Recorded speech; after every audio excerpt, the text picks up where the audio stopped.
Good evening, ladies and gentlemen. Welcome to the Racing Lanes podcast. I am your host, Rico. I will be joined shortly by my co-host, Mr. Chuck Snow. And tonight we're joined by our affectionate, we call him affectionately our resident economist, Mr. Michael Lampel, is joining us tonight. And whenever Michael is with us, it's always a firecracker of the show. You never know what might just pop out on you. But okay, so it sounds like we're going to just go with it for a minute because I think that it always starts out that way, but then clears up. But if the ladies and gentlemen listening, would you guys do us a huge favor and like, share, and subscribe to the show? That gives us a huge boost to help get us out to a broader algorithm. And also, if you know for anyone that can find this information useful or helpful, by all means, please recommend the show, share the show. It helps us out tremendously. And with that being said, we're going to go ahead and try to bring on my co-host, Mr. Chuck Snow. Good afternoon, Chuck. Well, that sounds much better. You know, the beginning, it sounded a little weird. I don't know, just at the beginning. You're good now. Yeah, I don't great. know. We're doing wonderful. I'm not sure why it does that. It seems to always does that in the beginning, and then it clears itself up. I don't know if there's some type of a glitch in the matrix or what the deal is with that. Well, as long as the listeners are willing to stay on after they hear your introduction, because if they think the whole show is like that, they're going to run away. No. Hopefully they give us a little bit of grace and stick with us for a few seconds. Yeah, well, it sounds great now. I'm really excited.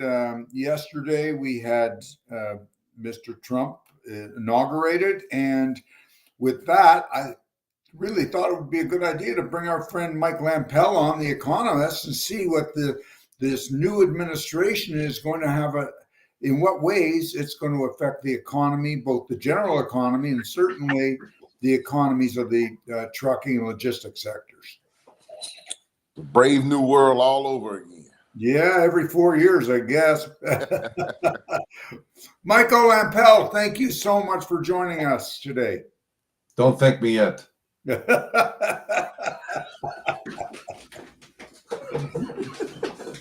So, audience that doesn't know our esteemed guest, Michael Lampel, who is an old friend of Rico and mine. Michael is a trained economist who's involved in the insurance industry now, but he's very astute when it comes to what the heck is going on in the economy of the world, and especially the economy of North America. So, Michael, welcome to the show. Thanks so much for joining today. I got nothing else to do. It's -15 outside, and it's Super Bowl Sunday, and the games aren't starting till 3:30. So you guys have to suffer through me for a little while. So the truth, ladies and gentlemen, we did pre-record this show on Sunday afternoon, actually, about 22 hours prior to Donald Trump being inaugurated, or 20 some odd hours. So we're working before to deliver it after, just to be totally transparent here. Absolutely. And it's going to be I don't know. So different things that I'm hearing, and we were kind of joking about before the show. So how do you guys feel about becoming U.S. citizens? I don't want to become, you know what?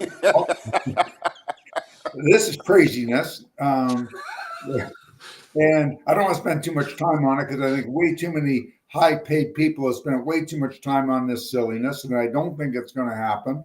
My father was born in this country. My mom was actually born in Philadelphia, but she got smart. No offense, but she moved up to Canada when she was, I think, 2 weeks old or 3 weeks old. And she was an illegal alien. She crawled across the border with a sus. She said, I need sanctuary.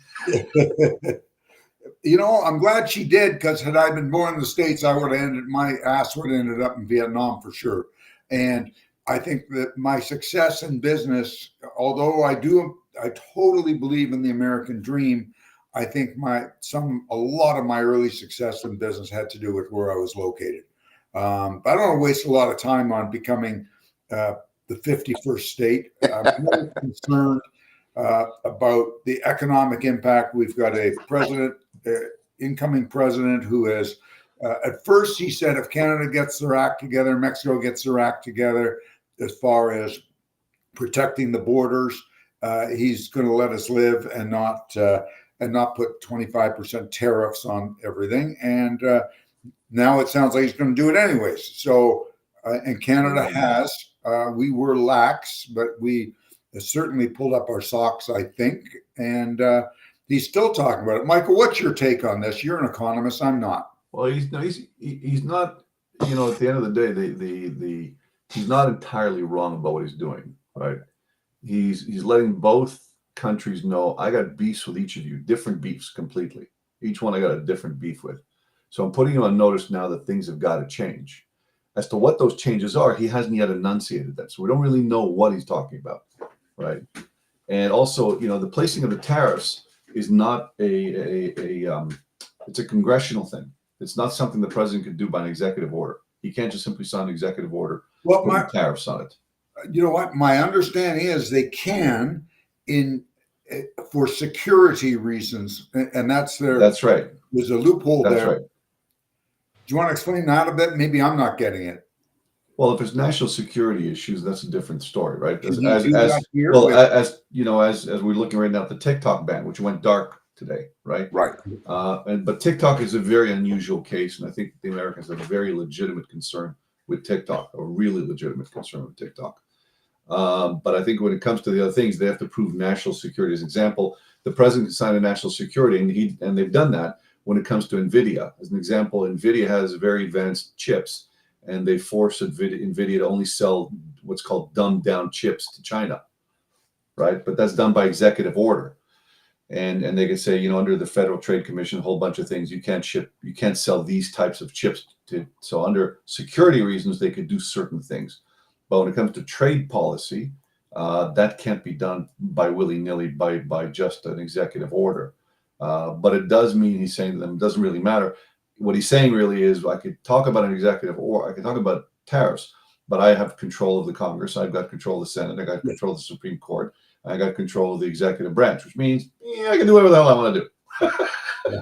but it's different arguments, and I think his argument with with Mexico is the drugs, the immigration, and the trade. And also, I think for Trump, what he's really saying is, I'm getting really tired of the trade deficits. But they're different trade deficits. Of course. He has a trade deficit with Mexico on the goods issue because of the movement of goods and because of labor costs in Mexico and so forth and so on. Right.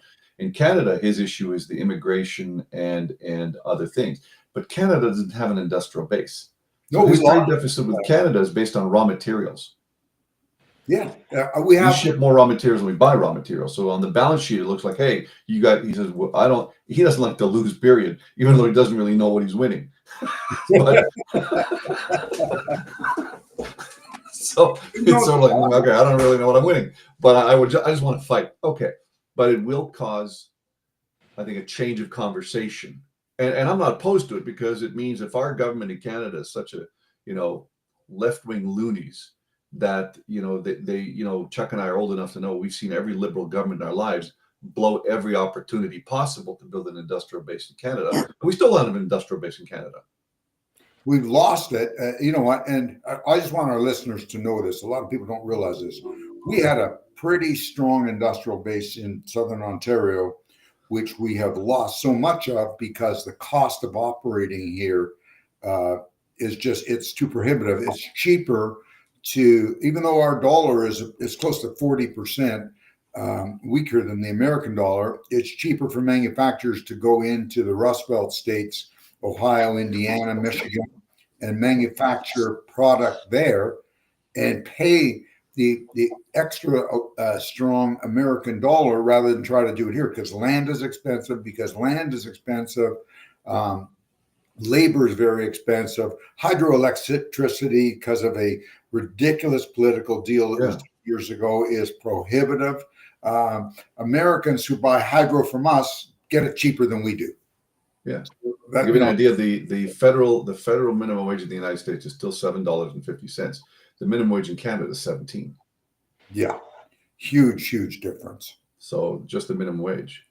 But I think overall, I think the American economy in the coming year, I don't see any major changes. I mean, it's on a pretty good footing right now, but it's on a good footing right now because compared to everybody else, who's it's sort of like America is doing well because everybody else is doing so badly. Right. Mm. Now, how are they doing on their own, do you think, if you don't compare them to the rest of the world? What do you mean by on their own compared to the rest of the world? Well, if you look at how are they doing as compared to previous years overall, what would you say? I mean, they're doing pretty well. I mean, the per capita, the GDP per capita, which is the number that I watch all the time, right? That's the gross Yeah. domestic per capita, is now about 82. In 2023, it was $82,000 per person in the United States. That's huge. That means every person working in the United States is producing $82,000 worth of goods, worth of value to the economy, and that's up from $61,000 in 2020. And it's Wow. been consistently growing at a big rate. I mean, like in 2021, the U.S. GDP per capita increased by over 10%. It shrunk in 2020. Sorry, in 2021 went by 10, but in 2020 it shrunk by 1.8. But that's because of COVID. Right. But even prior to that, during Trump's years, the GDP per capita was up over 3% every year, which is a really healthy increase. Okay. Right. And No. if you're a trucker, you want to watch that number because that's the number that tells you whether or not Americans can keep affording their standard of living. And that means buying more goods and shipping more goods. Now, Michael, I don't know whether you know this answer or not, but I heard something alarming last week regarding Canada. I was just wondering if you had the American counterpart answer, and that was that the number of Canadians that are within $200 of not being able to pay their debts. What's it look like on the other side of the border? Any idea? In the U.S.? Yes. Not good. Yeah, Not good. I've been hearing stories on that. No, it's been there for years. It's been there for years. The majority of American workers do not have 3 months of emergency funds. Okay. So Yeah, the majority of them doesn't even have $1,000 in the bank. Yeah, that's what I mean. They need, they always say any financial advisor will tell you you need three months of emergency fund. What does that mean? Well, if my bills are $3,000 a month, I got to have $9,000 stored away. Of course. They don't have it. And I think when I look at the administration and I look at a lot of things going on, you can make American workers work harder, and they work hard. Right. The challenge is not that they're working harder. The challenge is they can't climb. Right. So no matter how hard they work, they just feel like they're slipping more and more and more, even though they're working harder and harder and harder. So they are productive. They're getting more productive. But there's a whole new revolution about to really change the landscape. And if the American government doesn't wake up soon, it's going to find itself in a very bad situation, as the rest of the world is. And that's the AI revolution. Right. So if you Google right now how many companies laid off their white collar workers as opposed to their blue collar workers, lots of them. Yeah. And I understand, correct. By the way, sorry to interject. Middle managers are the new auto workers. Right. If you remember the 70s and 80s when auto workers used to be laid off all the time because there was not enough work. Yeah. Middle managers are now the new auto workers. But are they being laid off, or are their positions redundant and they're done? Done. Because laid off means you're going to come back. The auto They're not being laid off temporarily. They're done. So they're redundant.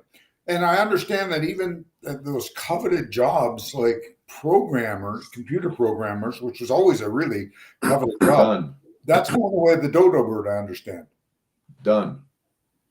And is that because AI, or is that because we're farming all the programming out to places like India? AI. India's in for a very, very big problem now. India's going to be in for a very big problem because they have a very technology savvy industry. But when you compare technology development in the United States is based on people creating actual technology, actually creating technology. In India, they're not creating technology. They're programmers. They're the workers who just knit it all together. Right. So, and it's just like, I guess, very similar to China, who doesn't really invent a lot of things, but they're great at copying things. They're great at building things, but they're not known for their innovation. Right. Right. And the United States is a big innovation hub. I mean, they're massive innovators. Oh yeah. Now, do you think this will continue with the United States? Okay. Well, So it will, because I mean, the Americans, I got to give credit, I'll do credit to the Americans. I mean, no matter what the criticism they get from the world, they look at every single thing as an opportunity, right? That's, and Rico, I don't know if you know this, but I have a very famous joke. I live in Canada. Chuck lives in Canada, I live in the US. People have always asked me, and I'm sure they've asked Chuck, and, what's the difference between Canada and the US? I said, well, it's very easy. In the United States, the janitor at the company thinks he can become the president. In Canada, they want the president to be the janitor. So true. That's the American dream. I'm the janitor, but one day I'm going to be the president. In Canada, I'm the president. Why aren't you the janitor? Wow. That's wild. So what do you think? First of all, the Trump administration, no big changes, you think, to money markets, things like that? It'll just continue. What's your prediction? I'm not so sure. I mean, they keep, they get the Democrats freaking out about money supply, but I go, guys, under you, the money supply blew up like crazy, which is why you had inflation. I mean, you have all these people you're paying a fortune of money to. You'd have figured some of them would have taken an economics course that said if you keep increasing the money supply, you're going to get inflation. It's just that simple. Yes. But now the question for Trump, and it is going to be a challenge, which is to rein in inflation, he has to cut debt. Right. Right. And Rico, I don't know if you know this, and please do tell everybody in the United States. Who do you think owns the most of? So the American debt, I think, is about 37 trillion. Mm-hmm. Okay. Who do you think owns most of that debt? China? No. Who? No? The U.S. China only owns it. China is the single external debt holder at like 5%. Okay, this is news. Yeah, the Americans own over 80% of their own debt. Let me give you an idea. The Americans issue, so you have the central bank, you have the Treasury, one issues bonds, one issues cash. Okay, but whenever the Social Security has to send out checks and they're short of cash, they print up a bond, they cross the street, the Treasury prints up the money, and they give them the cash, and they give them the debt. So mutual funds, pension plans, insurance companies, all that debt is mostly owned by Americans internally. China's the single largest debt holder externally. They own about maybe $1 trillion, $1.5 trillion of 37 trillion. So this is a house of cards. Well, no, I mean, basically, if I can forgive my own debt, it's my debt. The problem is that all that debt has created inflation. So there's no way to pull it back unless you're willing to make the people suffer pain, and that means take away a lot of programs. And that's away a lot of. There you go. Away programs. That's it. You know, it's funny. People can live without these programs for generations, but once you give them, you can't take them away. You can, but you got to really. It's sort of like heroin, right? You've given them heroin. You're not exactly going to be able to substitute it for methadone overnight. So you go, okay, I know every year I'm giving you a pound of heroin, so I'll make it I'll make it 3/4 of a pound, half a pound. Slowly have to diminish that, which will slow down the rate of growth in the money supply, which will decrease inflation. But they got to be very, very careful how they do that, because there are a lot of assets tied to all that. Yeah. So I think the American economy is strong. I think it's going to stay resilient because of what's going on in the world. And I think for the time being, I'd say for the next 4 years, I think, barring any world events, they'll just continue doing what they did in the last 4 years. But they are going to have to look at all their programs. Let me ask you a question. And Canada's not a great example because we're a tiny little country of, 35 million people spread all over. We're 41 million people. Where are you going? Okay, 41 million. Sorry. I forgot we brought some more in last night. Wait a minute. Of which 35 are legal. Okay. That's how I knew it was 35. America is only 200 million, of which 360 million, of which 200 million are legal. But you know what? Given that our population is small, United States exports all over the world. It sounds like the Trump administration, their narrative is going to be against Europe, Asia, everywhere. You guys have to start paying your way. You have to start carrying some of the weight America has been carrying. Is that going to start trade wars, do you think? all over the place. The United No, States. it's not this. No, it's not the same as it was in the 70s. It's, everybody keeps saying that. I say, I mean, what technology? So many things have changed since 1984. Since the Reagan years, so many things have changed since the Reagan years, and even since the 2000, right? When so many things have changed. I don't think it's going to start trade wars. I think there's going to be frictions. But the question is, who has the power to go up against the U.S.? Nobody. Not even China. You know what? They just put tariffs on American goods, and it certainly it may not stop the flow of them, but it would certainly it would make it more difficult to be exporting American product into other countries. That depends whether or not the other country has the ability to manufacture it or import it from somewhere else. Well, that's the point, right? I mean, if you're in Britain, Britain's right now suffering badly and going down the toilet fat. They're going down faster than a pint at a pub. I mean, Britain's going down faster than a pint at a pub these days. But I think I'm not euphoric about the Trump years. I'm not pessimistic about the Trump years.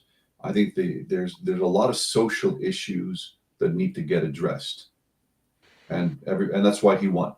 I think he won more on the inflationary issue and he won more on the social issues than he won on any other item. I don't even know. The way I look at it, he didn't really even win. Biden or Harris got voted out, or the Biden-Harris just got voted out. People didn't want them anymore. Well, what do you think? Rico, you're the guy sitting in Atlanta. Yeah, I think we're just two Canucks from Canada. It was. I believe it was more so when they kind of had her in a trick bag. When Biden probably should have stepped aside a lot sooner and had a true search for new leadership. But when they just kind of gave us when they put Kamala in the seat, when they gave it to her, I think that what happened was she got saddled with all of the bad politics and policies of Biden.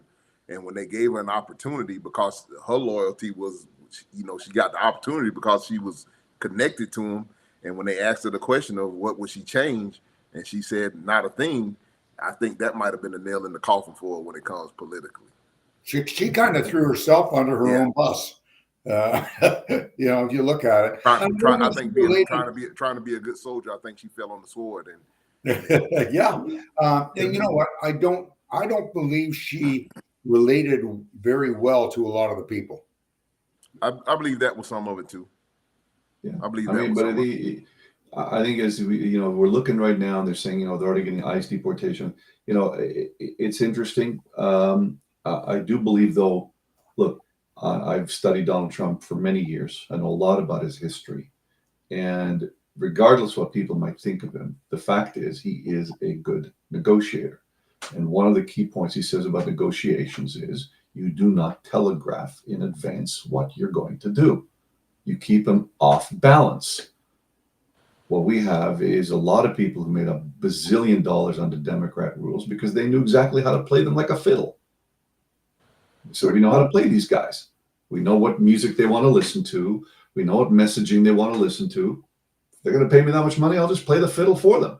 When it comes to and you have, I think also the Republican base that said, we better get, unlike 20. And by the way, to be frank, and I'm going to give this man credit, you're about to get, Rico, a very different president than you had in 2016.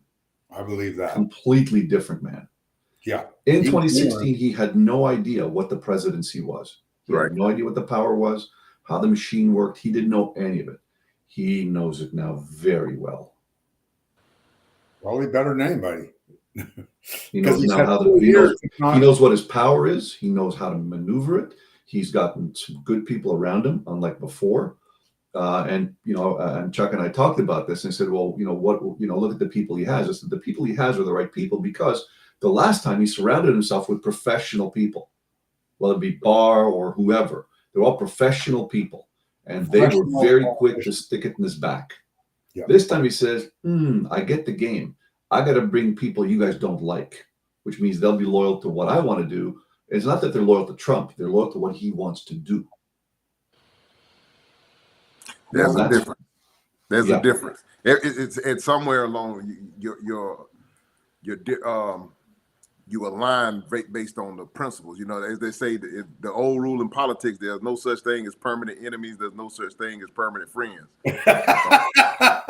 Yeah, but I had a business colleague of mine. I attended George Bush Jr.'s inauguration. I had a business colleague of mine who was a state Republican chairman, and he always told me, he said, "You never make enemies needlessly in Washington."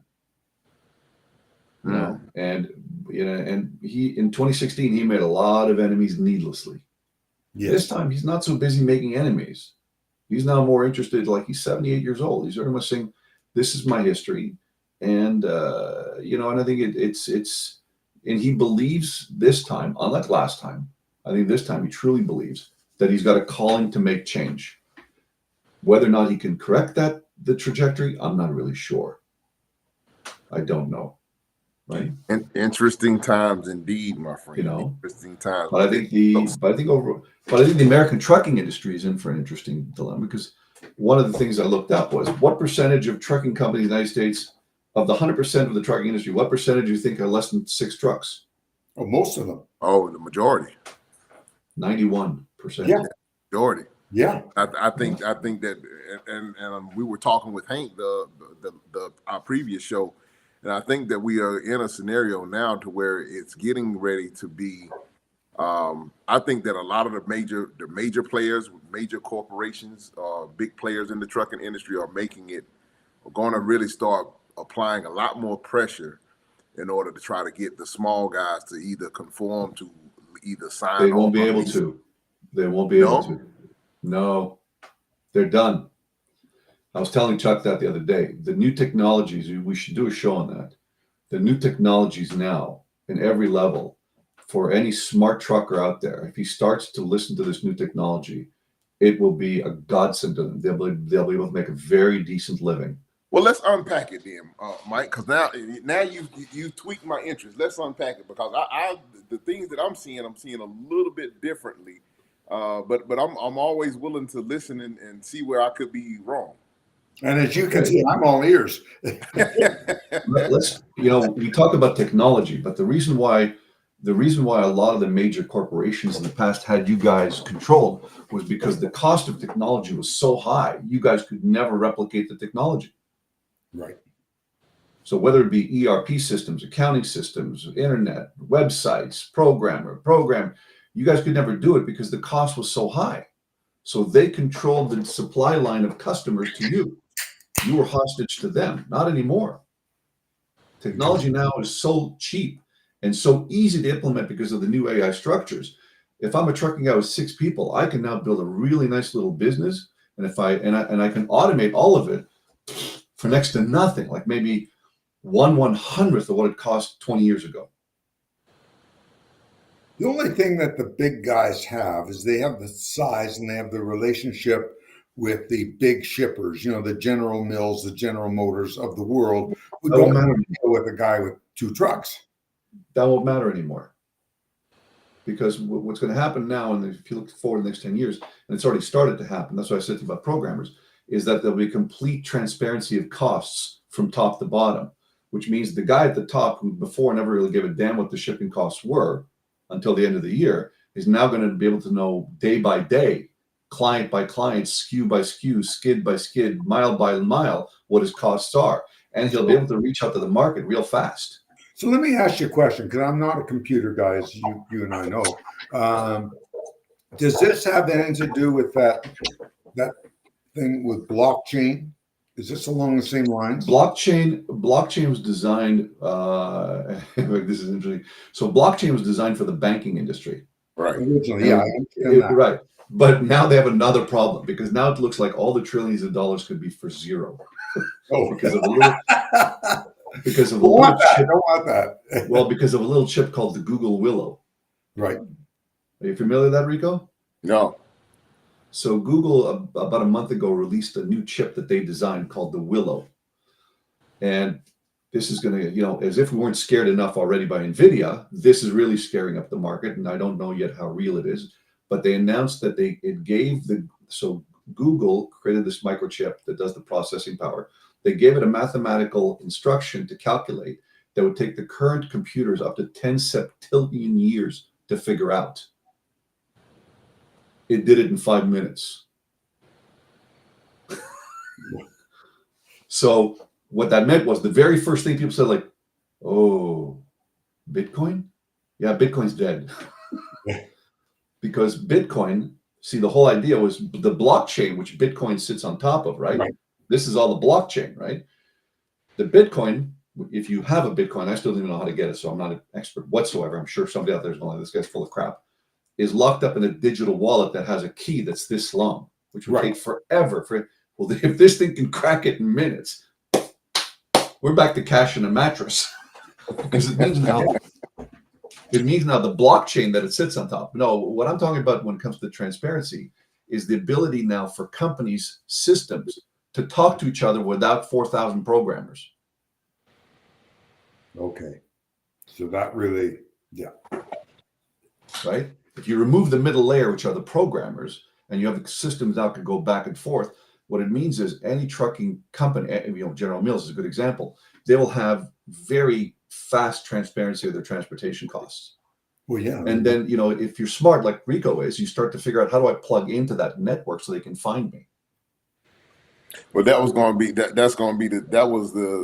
I think that's the whole fly in the ointment. So many people are finding it so difficult to even, as far as the smaller companies are concerned, they don't have the savviness or the connections to make those connections, to get in, to have those conversations about offering their services. That's why the majority of small trucking companies are always dealing with, on the spot market per se, dealing with brokers. Well, yeah, it's just the efficiency, right? I'd rather deal with one guy who knows 500 truckers than deal with 500 truckers, right? Well, yeah. But if you think about, when you talk about dealing with 500 truckers, what you're talking about is, I have to call 500 truckers. Right. That won't exist. That'll be, I post something on my system and I'm connected to 500 truckers electronically. And my systems will send out the status message. Each of the 500 truckers will status me back. So I no longer need you got to look at the internet as a disintermediation tool. And every technology gets added takes another layer out of the middle. Another layer out of the middle. The yellows, the JB Hunts, these were the middle. Those are the guys sitting in the middle between the customer and the shipper, and the guy on the bottom. They were the guys sitting in the middle. Now they're gone. Interesting. It's interesting. How soon do you see this thing maybe playing out? Within 5 years. Okay. And right now, for you to implement this technology, I understand it's crazy, is $20 a month. Okay, let's unpack that. You go to ChatGPT, you sign up for a pro account. And that's it. Now you have by the way, now you can talk to it. So you can literally tell it, I want to do this, I want to do this. It'll tell you what to do. It'll build up your spreadsheet. It'll do everything you want it to do. Which means now when you talk about your efficiency, you're like, why do I have an accountant? I don't know. Why do I have a bookkeeper? I don't know. Why do I program? I don't know. So speaking of which, with this AI technology and everything, and I'm looking at, when we talk about mathematical things, equations and things of that nature. So a trucking company, or any business for that matter, can go to ChatGPT and maybe get it to do a program for its business to now handle all of its bookkeeping and taxes, or is that? It doesn't need to. You dump in all your data and just ask it questions, and it'll give you answers. It'll read your data and it'll answer your question. You'll say, chat, what was my revenue last year? This. What was it by client? This. What was it by pound? This. Which was my best? That one. Which one's my worst? That one. So you can really dig down to get your true cost, which is, I think, probably the weakness that pretty much most small carriers have. Yeah, that's something that I've been working on, especially this year, beginning of this year, really trying to drill down, trying to take quote unquote projections and trying to really get really accurate on actuals, on actuals that, this is what I projected, but what are the actual numbers that really that we're really producing, that we're really You don't need to work on it. You take your database, just drop it in, attach the file, and start talking to it. Huh. So throw the QuickBooks data over into Chat GPT and go to work. Well, exactly. I mean, QuickBooks is a program, right? I use it too. But now I'm looking like saying, what the hell do I need what do we need an accounting person for? I can load up all my credit card statements. I can load up all my bank receipts. I can load up all my things into each file, throw it in there, and tell it to make an Excel spreadsheet of each one, and I'm done.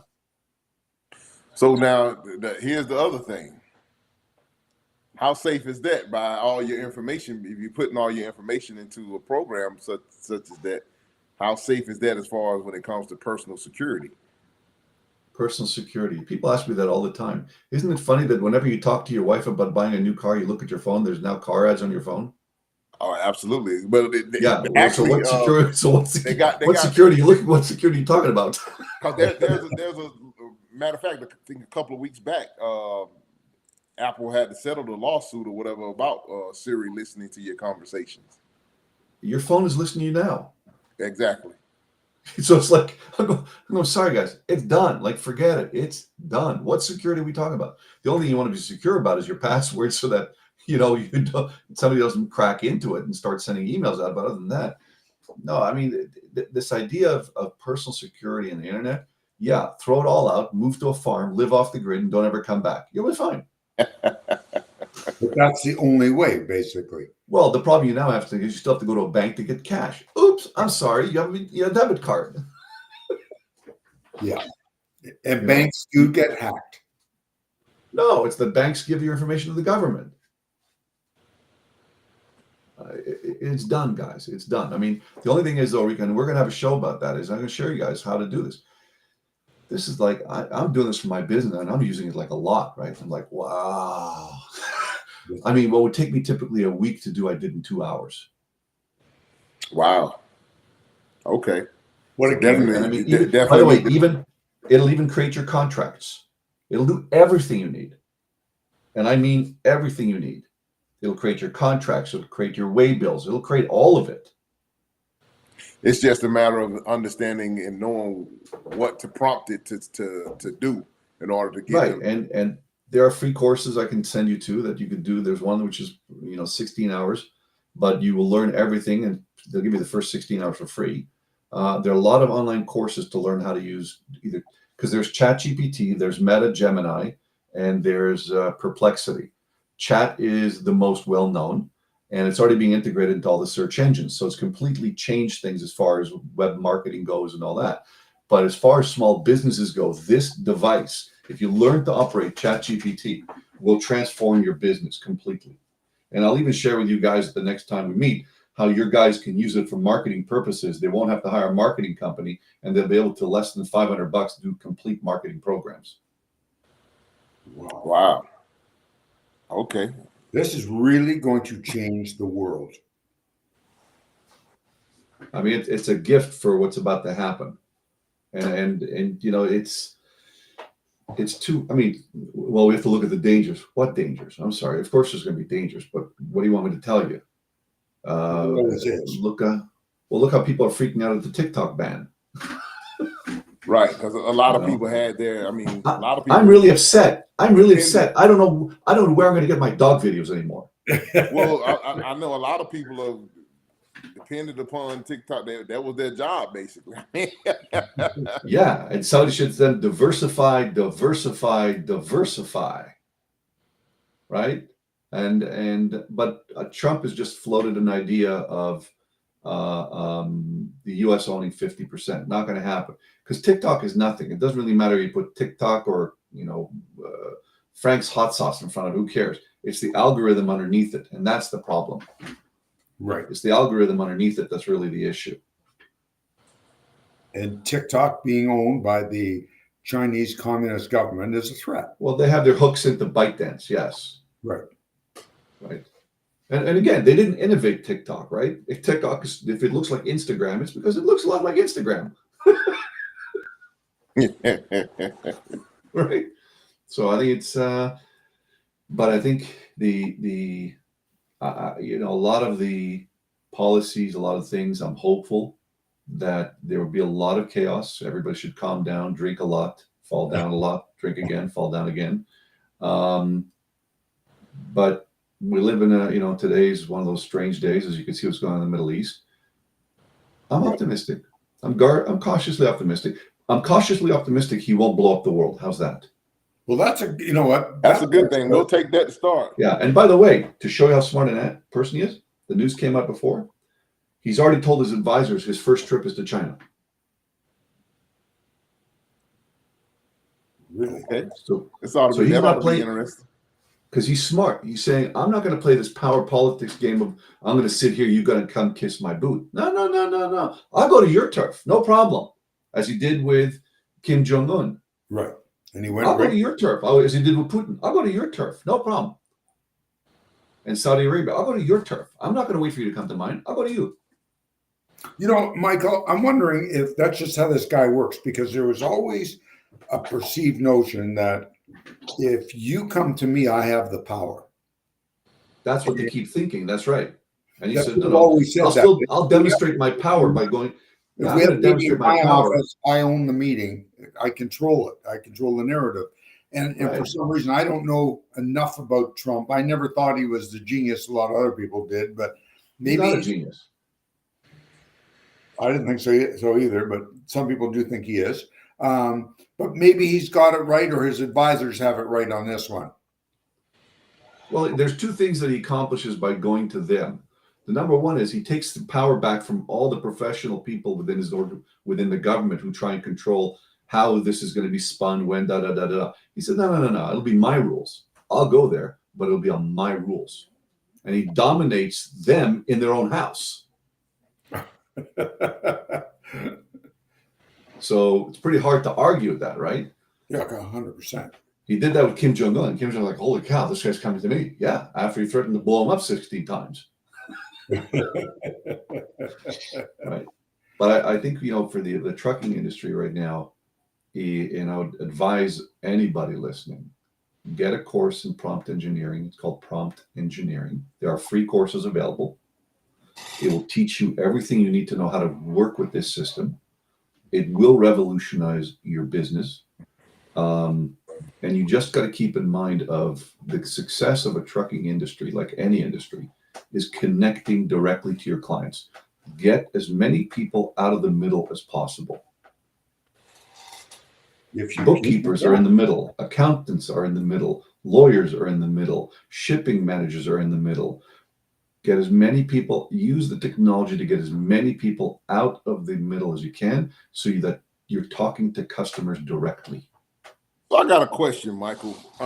When it comes to certain things, I stumbled across I think it was like a documentary online, and they were talking about how the major corporations now, they were talking specifically about John Deere, that if you buy a John Deere tractor and it breaks down, the farmer no longer has the capabilities of working on their own equipment. They have to go back to John Deere and pay a licensing fee in order for them to fix their own equipment now. Right. How so I'm taking that from the story was talking about John Deere, but how is that going to work when we go to, say, Freightliner? It's already there. How much electronics are in your truck now? I'm sorry. How much electronics are in your truck now? Oh, a ton. That's the point. Yeah, but right now we still have some capabilities. There's some stuff that's behind the wall or whatever. This is really really weird, because normally, I guess we come from a background of we've already used to whenever we buy something, if we buy something and we own it, we physically own it, then it's ours. But now that, from what that story was saying, is that no, we have to pay a licensing fee in order to still use the product. They might sell us the device, but we still have to pay a license. Well, Rico, it's no different than you buy a brand new Freightliner and it needs work, it needs something. The only thing you can do really is things like you change a tire if you want, or you can do a brake job, or maybe if you needed a new stock. Oil brake, suspension, and exhaust. Yeah, you're not doing anything much under that hood other than maybe changing the battery. There's not a lot you can do under the hood of a truck anymore with all those electronics. You're paying Freightliner. I don't know what the going rate is now at a Freightliner dealer. It's probably $150 an hour, somewhere in there. So I don't think it's any different. John Deere is just doing it differently.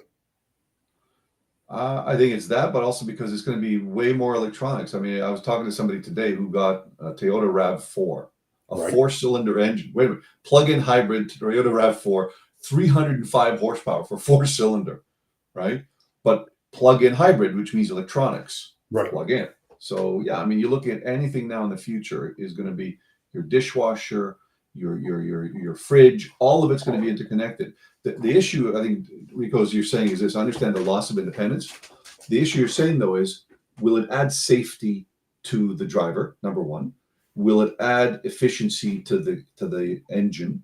Will it prolong the life of the truck if it now knows more and more about, where things are going? That part I don't know, right? That's really what it's all about.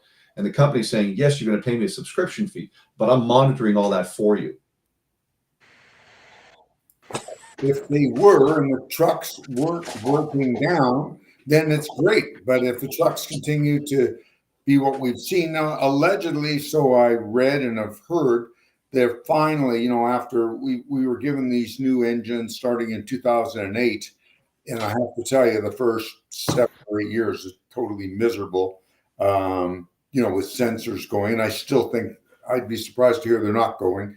But I hear that the newer stuff, the 2024, 2025, is much better. Rico, what have you heard? Same thing, better fuel mileage, more reliable? I've heard similar things, but but I'm still hearing that once you start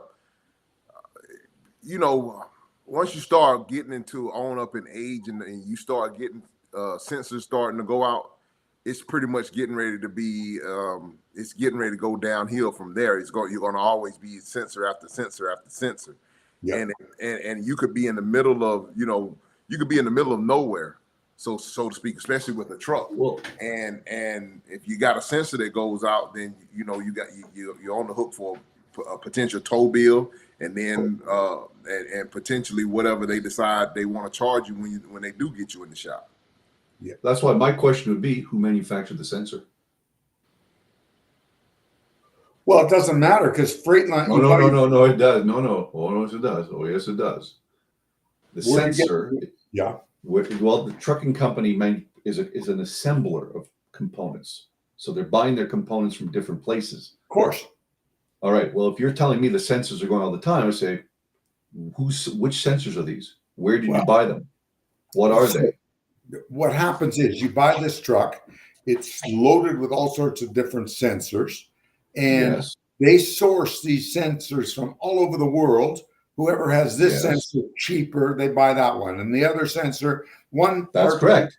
One part comes from Taiwan, and part next to it, the sensor next to it comes from Hungary or Afghanistan.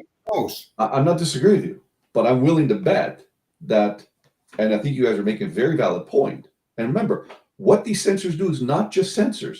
They collect data. You got to remember that. Those sensors are collecting data.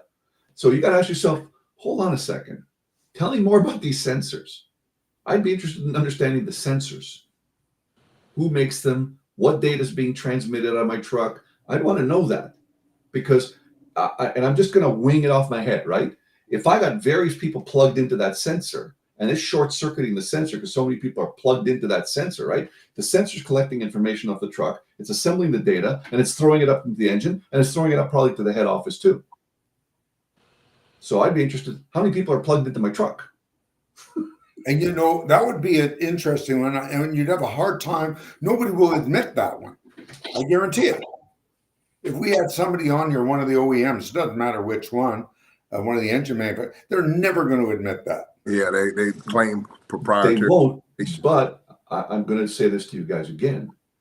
The days of people controlling information is done.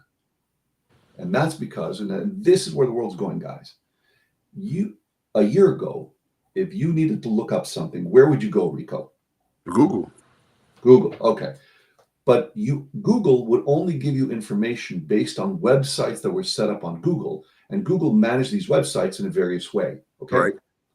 These systems, right? These systems don't do that. They use what's called large language models. They literally read the entire internet to give you an answer. And so it's not. So if anybody had written a paper on sensors, it will find it for you. So hey, I'm gonna give you right now a very quick example. I'm gonna type in who makes which truck do you guys want? Kenworth? it doesn't matter. But while you're doing that, Mike, I got a question when it comes to, we're talking about Chat GPT, and you were saying that open up a professional account. So basically, if a person goes to Chat GPT and they don't have an account, but they have an account, they can use it for free. They can use it for free. But here's my question: they have the free account and they're using the free account, but what would make them want to pay the $20 for the professional account? Is there a different result that you get back by being behind the paywall?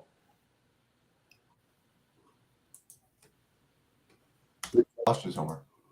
No, I'm asking: is there a different result that one would receive from having the professional model versus the free model? Yeah, there's more apps available, but the free one will do just as good. The advantage of the $20 model is you can upload as many data as you want for it to analyze. I see. Hold on a second.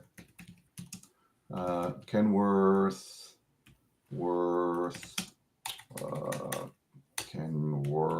trucks sensors.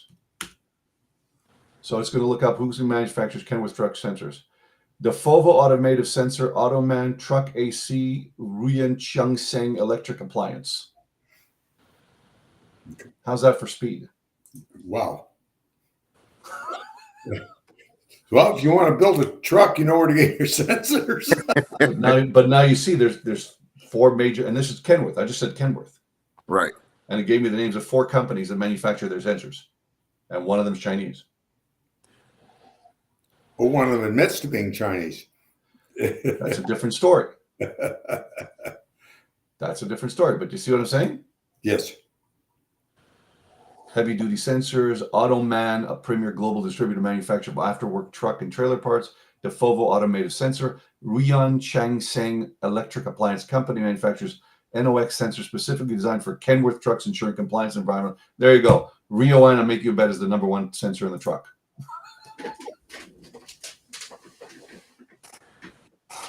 Now I'm wondering, so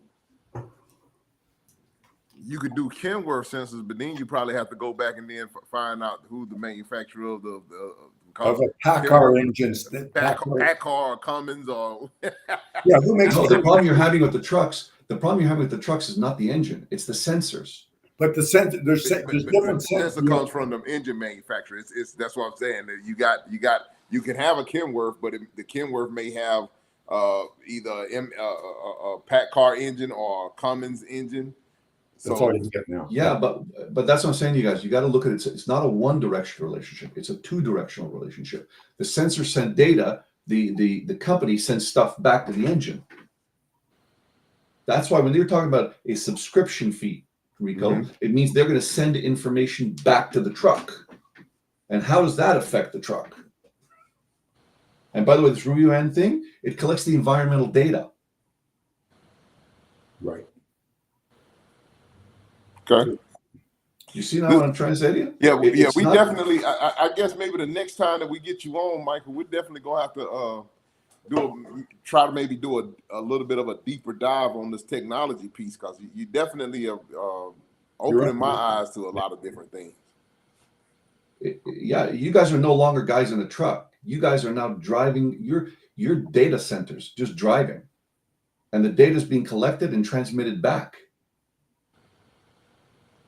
Because nothing's changed in a truck engine. A truck engine 50 years ago is a truck engine today.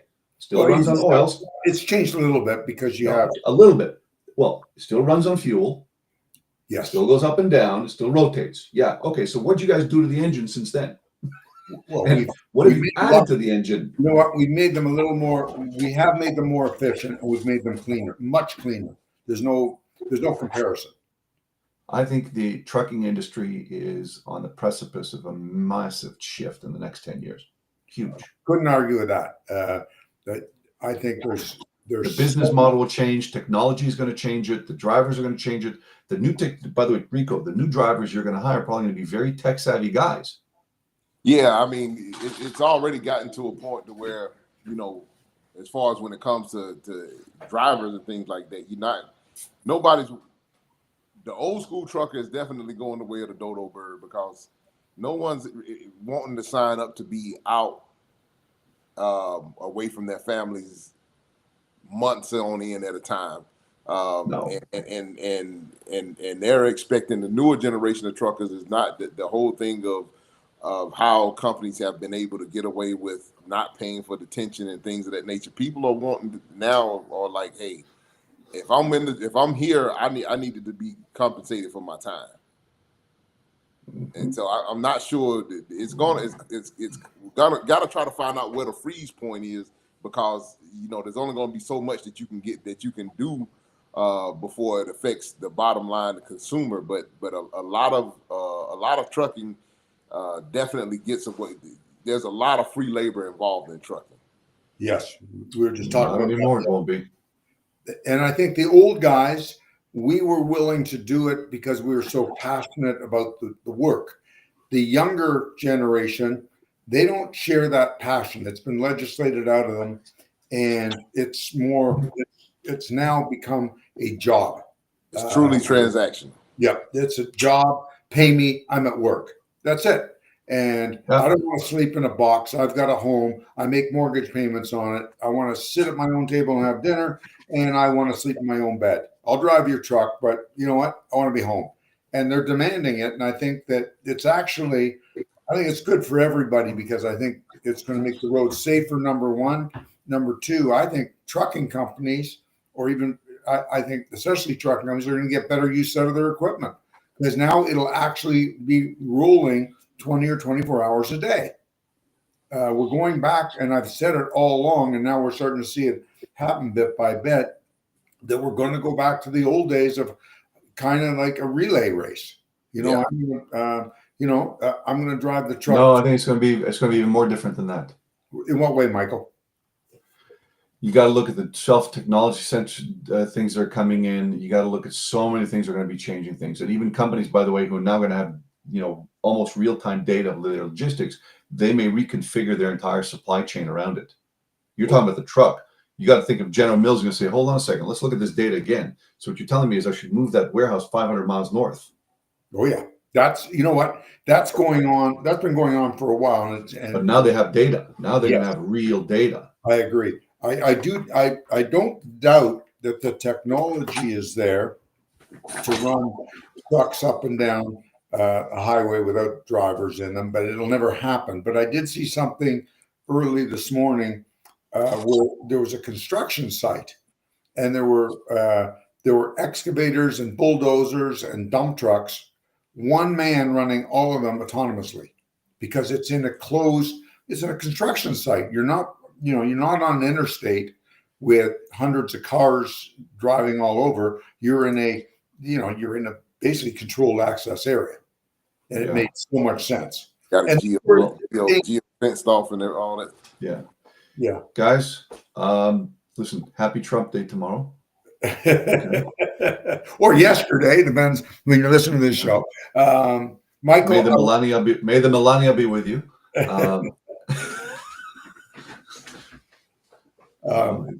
So I want to thank you.